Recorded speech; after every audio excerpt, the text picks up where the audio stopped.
Hello students, आज मैं आपको क्लास 10th का चैप्टर फर्स्ट इंग्लिश रीडर का chapter first the enchanted pool पढ़ाने जा रहा हूँ। ठीक है, द इंचेंटेड पूल का हिंदी अर्थ है मायावी तालाब, मायावी सरोवर, जिसके लेखक हैं सी राजगोपालाचारी, जो स्वतंत्र भारत के पहले गवर्नर जनरल थे और ये वो व्यक्ति थे जिन्हें भारत में सर्वप्रथम भारत रत्न से नवाजा गया। ठीक है, तो आज मैं आपको इस चैप्टर के बारे में बताऊंगा।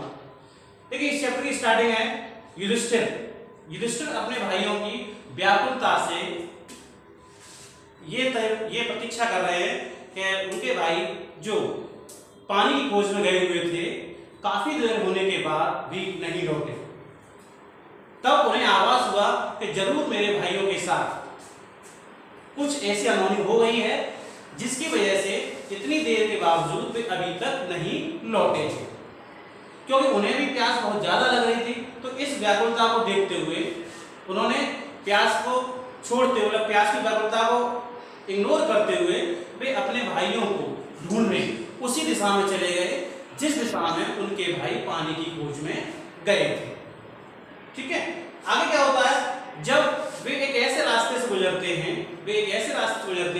एक जंगली रास्ते से गुजरते हैं जिस पर बहुत सारे जंगली पशु पक्षी उनके रास्ते में आते हैं। उस जंगल को पार करके जब वे एक तालाब के नजदीक पहुंचते हैं, तो वो देखते हैं कि उनके चारों भाई भीम, अर्जुन, नकुल, सहदेव, वे उनके जो चारों भाई हैं वे वहां पर मृत पड़े हुए हैं। उन्हें देखकर युधिष्ठिर, जो पांडव श्रेष्ठ थे, वो कहीं ना कहीं बहुत ज्यादा व्याकुल हो जाते हैं और कुछ चीजों को अपने मन में सोचकर उनका गला भर आता है और वो रोने लगते हैं। आगे क्या होता है कि वो ये देखते हैं कि ऐसा कौन बलशाली है इस धरती पर जो भीम जैसे गदाधारी को, अर्जुन जैसे महारथी को परास्त कर सकता है।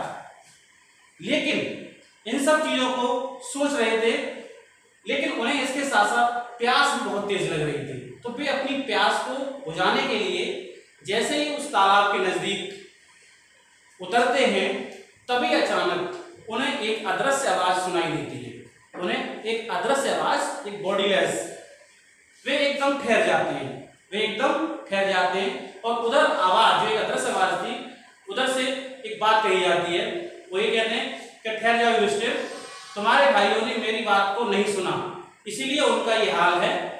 तुम कम से कम धर्मराज हो, तुम्हें ऐसा नहीं करना चाहिए, अन्यथा तुम्हारा भी हश्र वही होगा।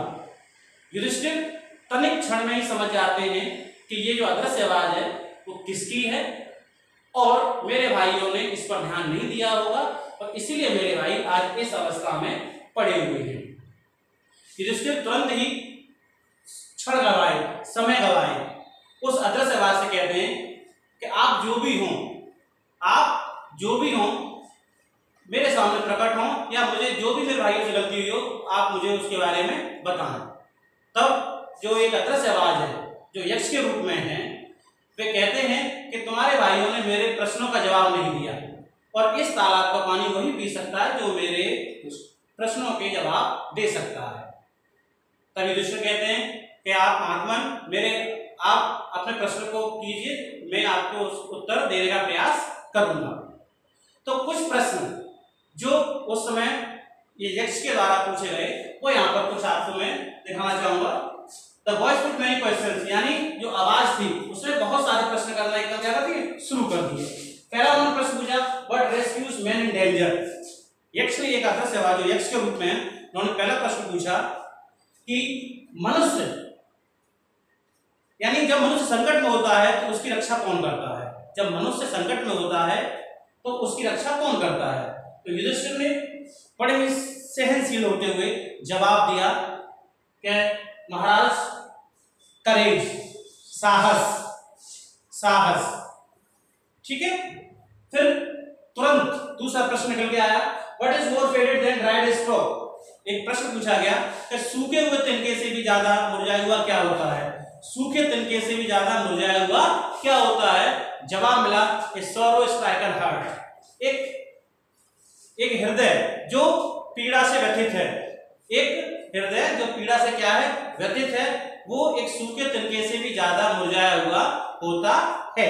ठीक है, अगला प्रश्न है व्हाट डिफरेंस ए ट्रैवलर, एक यात्री का मित्र कौन होता है? एक यात्री का मित्र कौन होता है? उसका ज्ञान।